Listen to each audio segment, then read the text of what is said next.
पश्चिम बंगाल में घमासान मचा हुआ है। राज्य में विपक्षी पार्टी टीएमसी में टूट हो गई है। 58 विधायकों ने ममता बनर्जी के खिलाफ बगावत कर दी, जिसके बाद सांसदों को भी तोड़ने की कोशिश की गई। टीएमसी में फूट के बाद उन्हें दोबारा जोड़ने की कोशिश में खुद अब ममता बनर्जी मैदान में उतर गई हैं। और इस बीच खबर यह भी आ रही है कि बागी विधायक आपस में ही भिड़ गए हैं, यानी बीजेपी की कोशिशें फेल होती दिख रही हैं। तो कैसे फेल हुआ बीजेपी का प्लान और क्या है ये पूरी खबर, जानेंगे इस रिपोर्ट में। पश्चिम बंगाल में सियासी बवाल बढ़ता जा रहा है। टीएमसी सुप्रीमो ममता बनर्जी की मुश्किलें बढ़ाने वाले ऋतव्रत बनर्जी खुद टेंशन में दिखाई दे रहे हैं। ममता बनर्जी के खिलाफ बगावत करने वाले विधायकों में फूट पड़ गई है।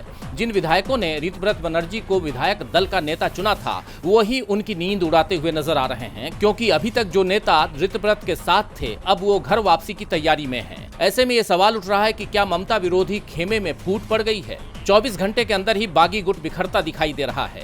बागी गुट के विधायकों ने साफ कह दिया है कि ममता बनर्जी ही हमारी नेता हैं।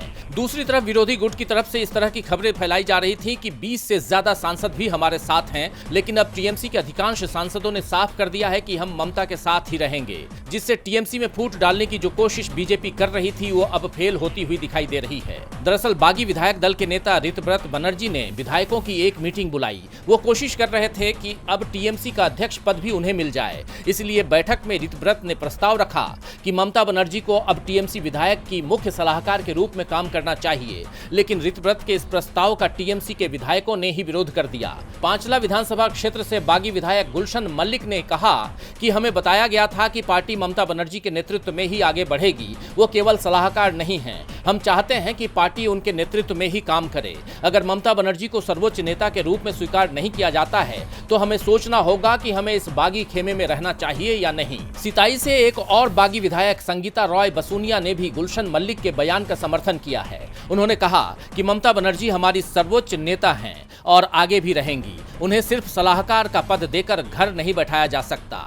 तो बागी नेताओं के इन बयानों ने ऋतव्रत की नींद उड़ा दी है और साफ होता दिख रहा है कि टीएमसी अभी भी मजबूत है और अब तृणमूल कांग्रेस अध्यक्ष ममता बनर्जी ने मोर्चा संभाल लिया है। ममता बनर्जी अपनी टूटी हुई पार्टी को जोड़ने की कोशिश में जुट गई हैं। इसी क्रम में टीएमसी ने बड़ी बैठक बुलाई। इस बैठक में टीएमसी नेताओं और कार्यकर्ताओं पर हो रहे हमलों को लेकर चर्चा हुई, साथ ही बागी विधायकों को लेकर भी नरमी बरती गई है। जल्दी ही ममता बनर्जी विधायक दल की बैठक बुला सकती हैं। डीबी लाइव की रिपोर्ट।